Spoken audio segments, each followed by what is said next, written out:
Hey everybody, it's me, Remy the Comic Book Poser, and I'm here today to welcome you to Enter the Poserverse. Sorry about no weekly picks video on Monday. I ain't get my books until Saturday, and my kids were wilding out because it rained all weekend, so I couldn't read all those books anyway. So, we're here. It's Monday night, recording, Monday, so recording what you will see on Tuesday, where I always give you my recommendations of the books that I think you should pick up and read along with me on this week's new comic book day, St. Patrick's Day, so we can read comics and drink green beers together.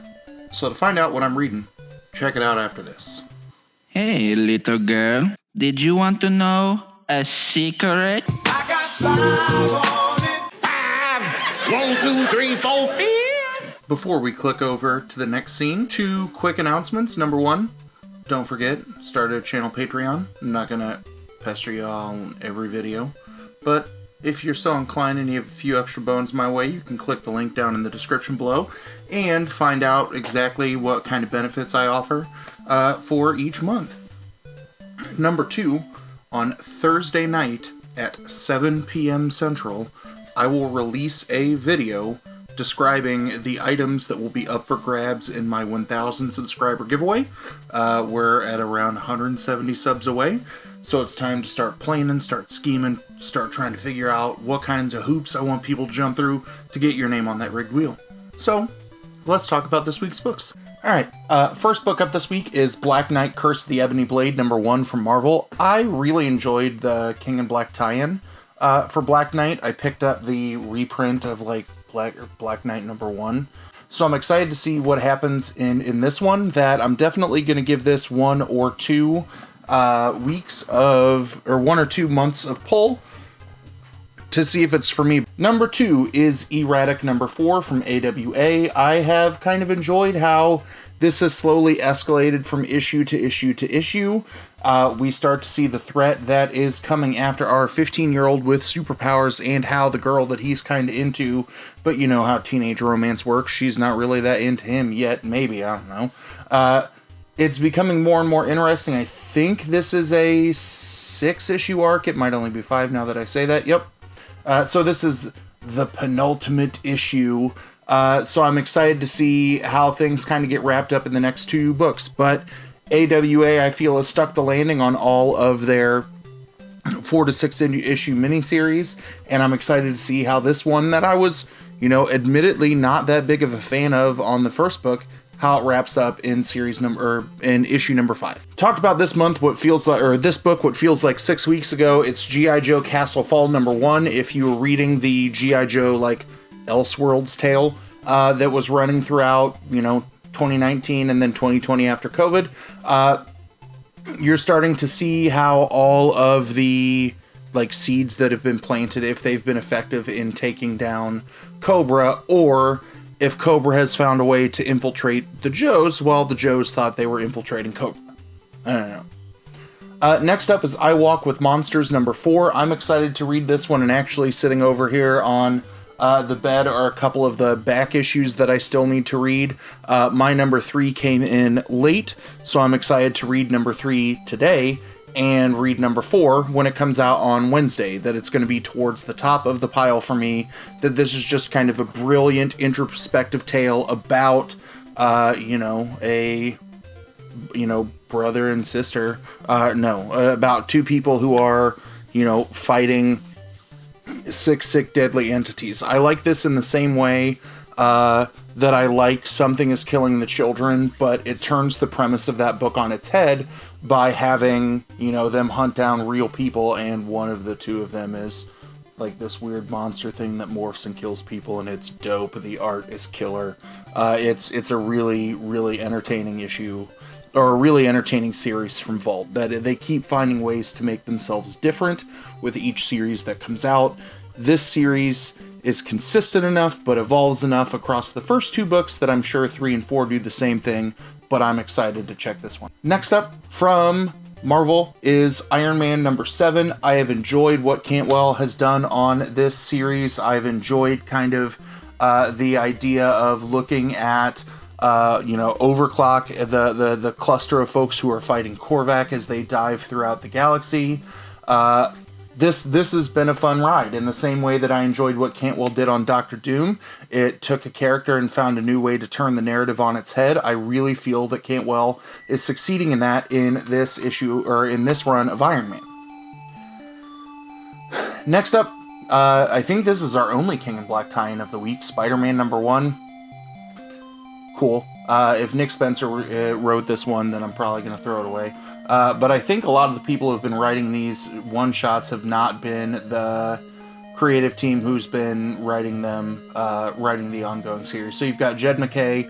I can't remember what else I read of his recently. But you've got Michelle Bandini and Carlos Gomez on the primary cover.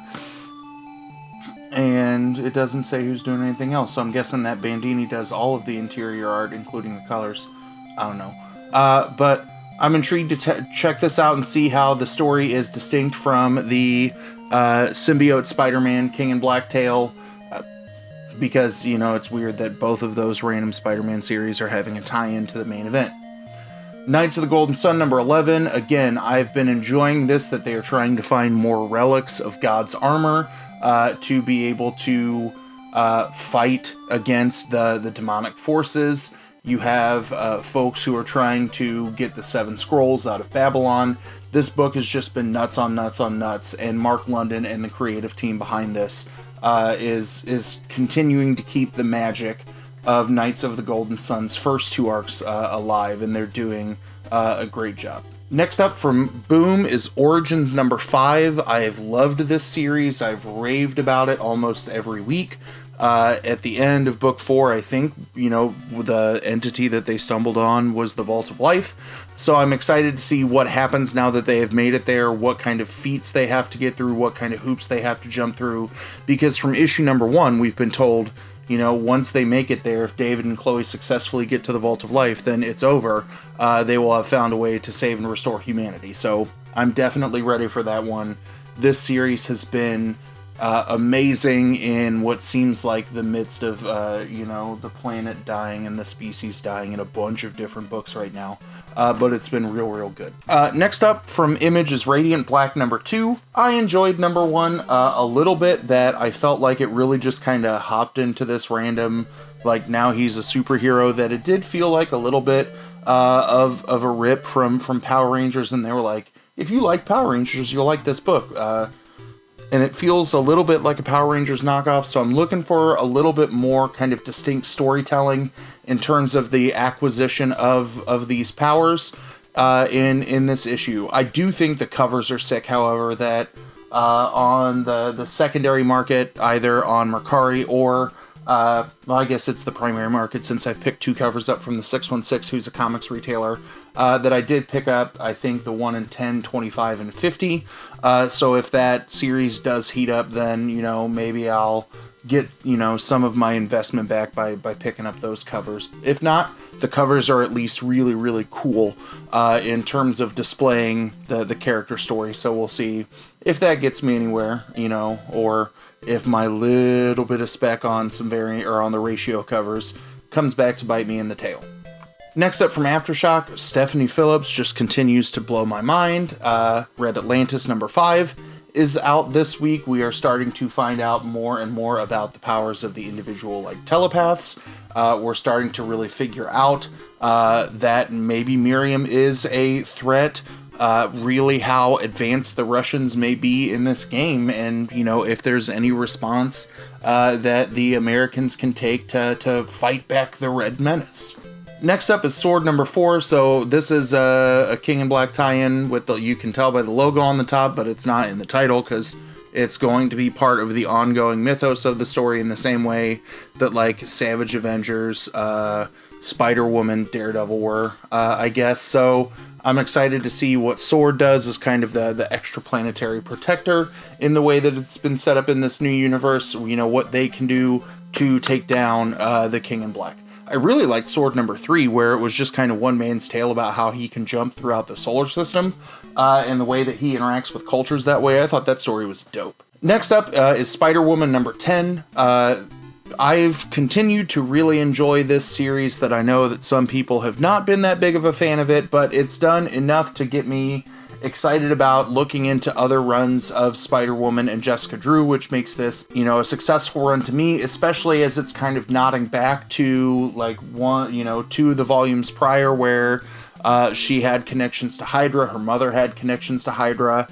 Is there anything that she can do to fight Octavia or to counteract Octavia after the mind-blowing end to Spider-Woman number 9? So this is going to be a top-of-the-stack book for me when more of my Marvel stuff tends to be kind of in the middle when I need to palate cleanse from the heaviness of some of my indies. Next up for Mad Cave Studios is They Fell from the Sky number 2. I really enjoyed number 1. You saw my interview with Lizelle Buenaventura. She is a talent search winner who is writing this book. There is a talent search artist on this book.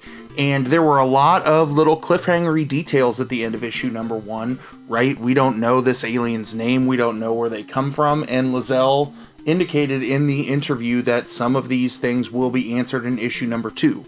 We are super emotionally invested in Tommy and his family at the end of issue number 1, so it's, you know, time to see how our cute furry little alien, you know, rocks his world or makes his status in life better now that we have such a strong connection to him. Next up, Thor 13. I've still enjoyed the way that they've played out this Donald Blake arc.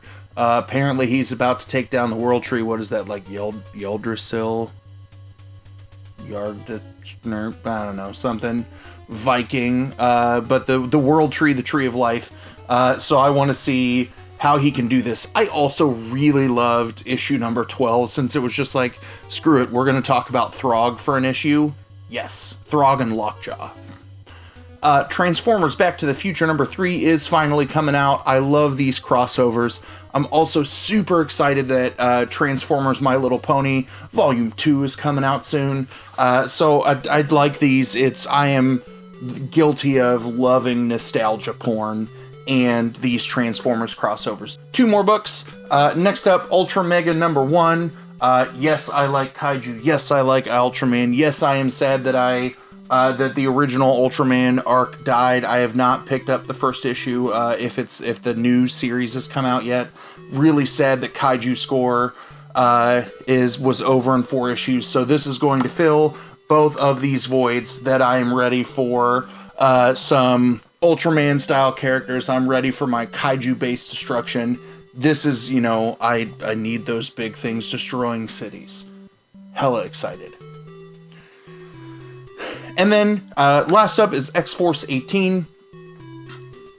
All of these turns have been wild in terms of the Madripoor auction, what happened to the hospital in, Marauders, the way that they are dealing with, like, their nightmares and their thoughts are coming back to attack them. There are a lot of good things that are going on in this, and we might finally get to figure out who the puppet master is behind some of this bad shit.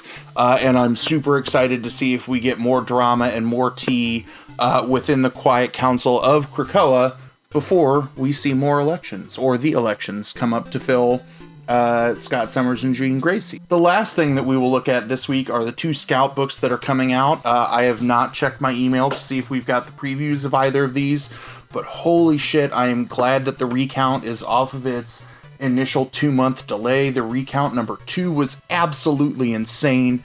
The way that Jonathan Hedrick is playing with a coup, a terrorist insurrection, right? Fear within the government, that this is just kind of checking off all of the right boxes now that I'm not reading this on the day that there's a fucking insurrection at the American Capitol. But I'm super excited to see if we start figuring out who is really pulling the new string, or the strings at the end of all of this, especially since at the end of issue 2 we see someone refer to a character as Mr. President. Do we get to know more about that? And then the last one is Midnight Western Theater number 1. I like any kind of old school Western throwbacks. It's one of the reasons why I really loved Savage Bastards. I haven't done very much to look into this because I know it's going to come in the Scout box, but I will probably read it in my email this week because it will be in the Scout box that comes in at the end of March.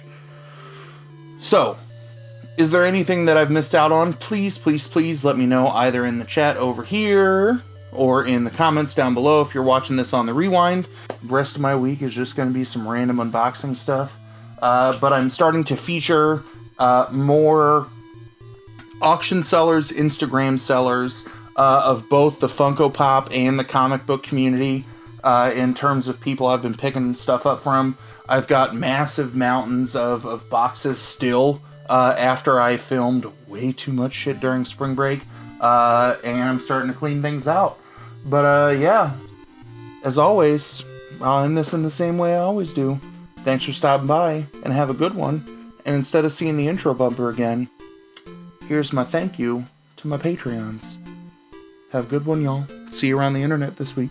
Thank you for being a friend.